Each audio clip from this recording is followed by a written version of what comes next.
দশম শ্রেণীর ইতিহাসে আমরা পঞ্চম অধ্যায় আলোচনা করছি।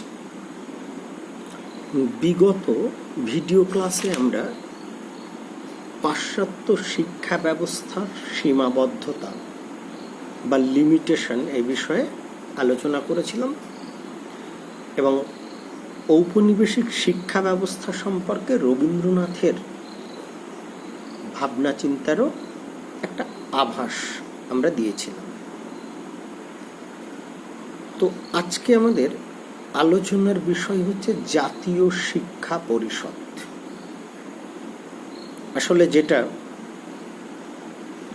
ঔপনিবেশিক বিদেশি শিক্ষানীতির দোষ ত্রুটি ও সীমাবদ্ধতা কে মাথায় রেখেই গঠিত হয়েছিল। এদেশের বিদগ্ধ একাধিক পণ্ডিত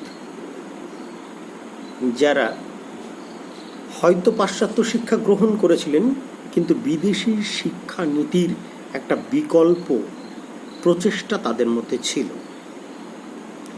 এবং সেজন্য তারা দেশীয় প্রগতিশীল একটা শিক্ষা নীতি বা শিক্ষা ব্যবস্থা গড়ে তোলার জন্যে সেই 19 শতক থেকেই, মানে যে শতকে পাশ্চাত্য শিক্ষার প্রসার শুরু হয়েছে সেই শতক থেকেই তারা সচেষ্ট ছিল এবং যার ফলশ্রুতি হচ্ছে 1906 সালে অর্থাৎ বিংশ শতকের শুরুতেই প্রতিষ্ঠিত জাতীয় শিক্ষা পরিষদ। এইবার পর্যায়ক্রমে জাতীয় শিক্ষা পরিষদের বিভিন্ন দিক আমরা আলোচনা করব।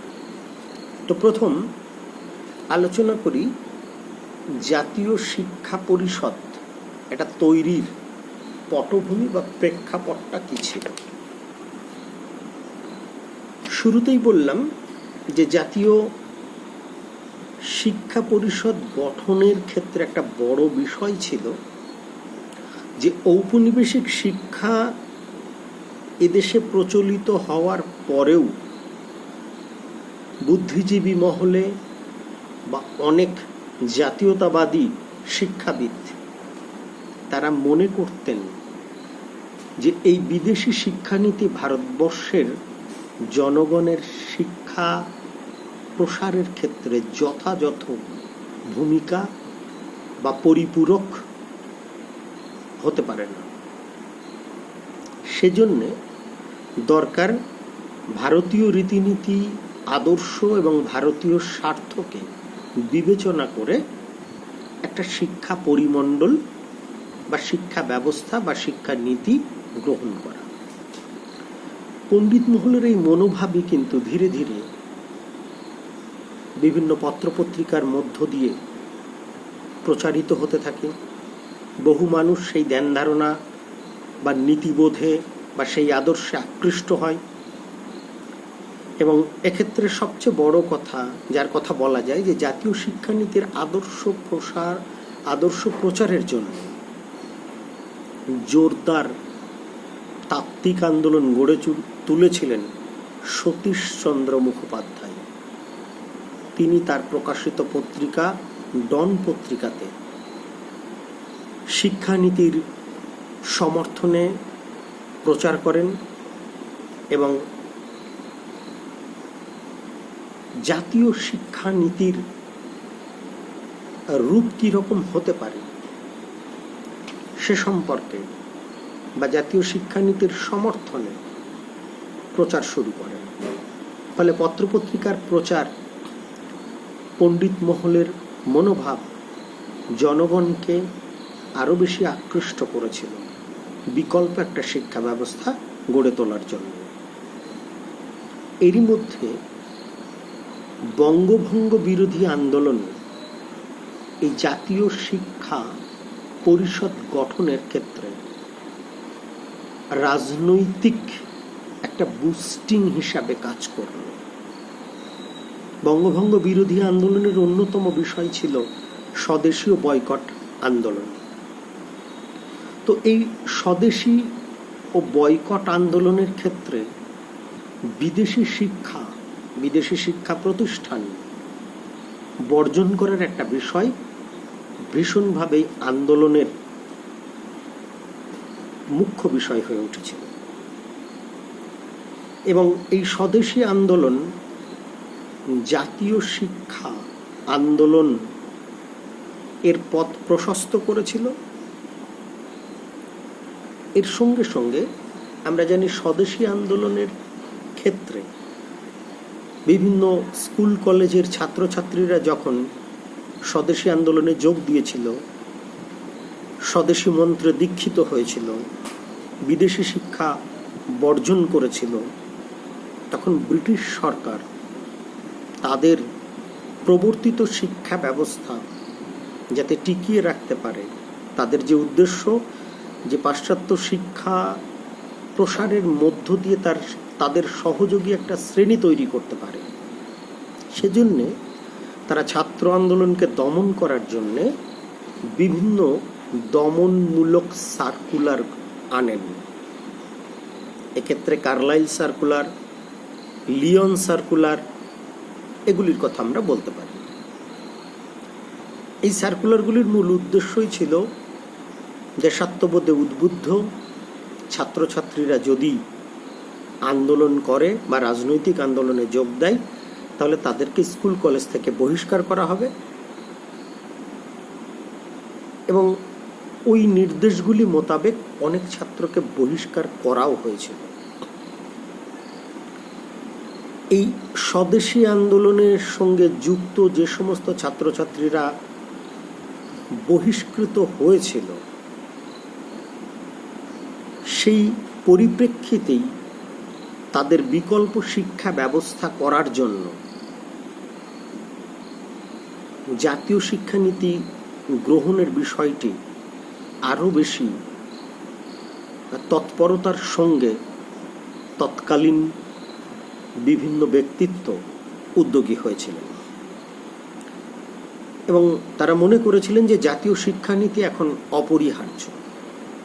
এজন্য 1905 খ্রিস্টাব্দের নভেম্বর মাসে ব্রিটিশ শিক্ষানীতির বিরুদ্ধে একটা সভা আহ্বান করা হয়েছিল, এবং ওই সভাতে সতীশচন্দ্র মুখোপাধ্যায়, হীরেন্দ্রনাথ দত্ত, সর্বোপরি রবীন্দ্রনাথ ঠাকুরের মতো ব্যক্তিত্ব উপস্থিত ছিলেন, এবং তারা জাতীয় শিক্ষা পরিষদ প্রতিষ্ঠা এবং জাতীয় শিক্ষানীতির পক্ষে মত প্রকাশ করেন, এবং ঔপনিবেশিক শিক্ষা ব্যবস্থা যে ভারতবর্ষের শিক্ষার বা ভারতবর্ষের জনশিক্ষার সর্বাঙ্গীন বিকাশ ঘটাতে পারবেন না, এ বিষয়ে তারা দৃঢ় মত প্রকাশ করেন। স্বাভাবিকভাবেই উদ্যোগী ব্যক্তিত্ব, জনমতের আনুকূল্য সবই পাওয়া গেল। দরকার যে কোনো প্রতিষ্ঠান গড়ে তোলার জন্যেই অর্থ। জাতীয় শিক্ষা ব্যবস্থার জন্যে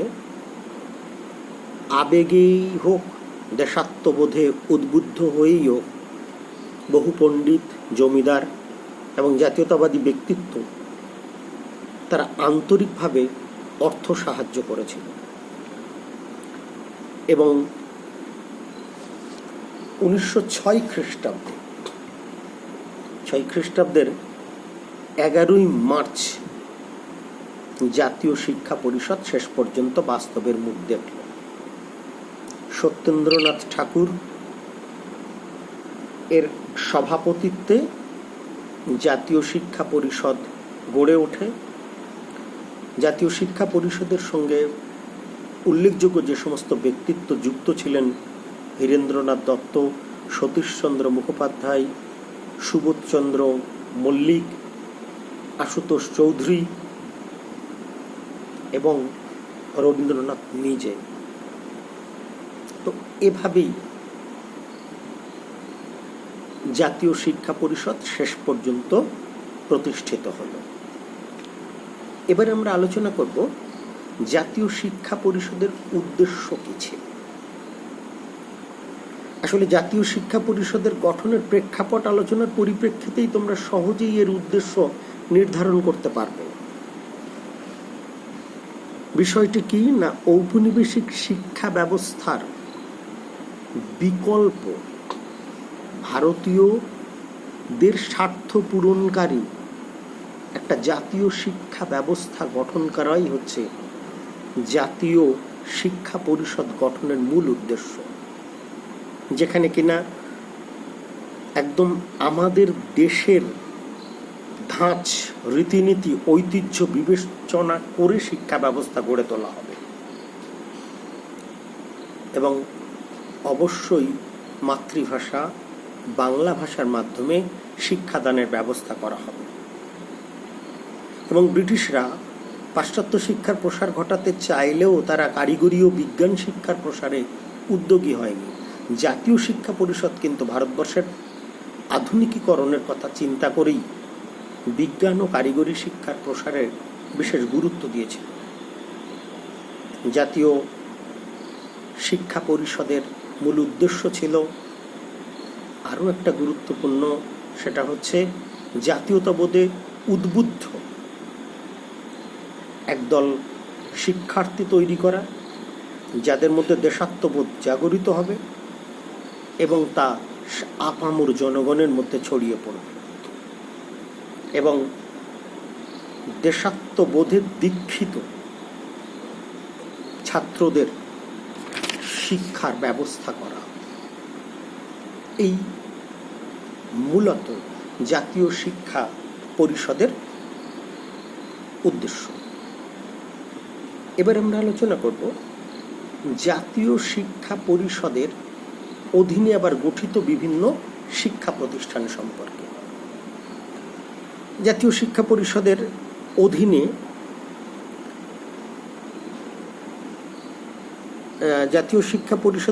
বিভিন্ন শিক্ষা প্রতিষ্ঠান গড়ে উঠেছে, যাদের মাধ্যমে বিভিন্ন ধরনের শিক্ষা দেওয়ার ব্যবস্থা করা হয়েছে।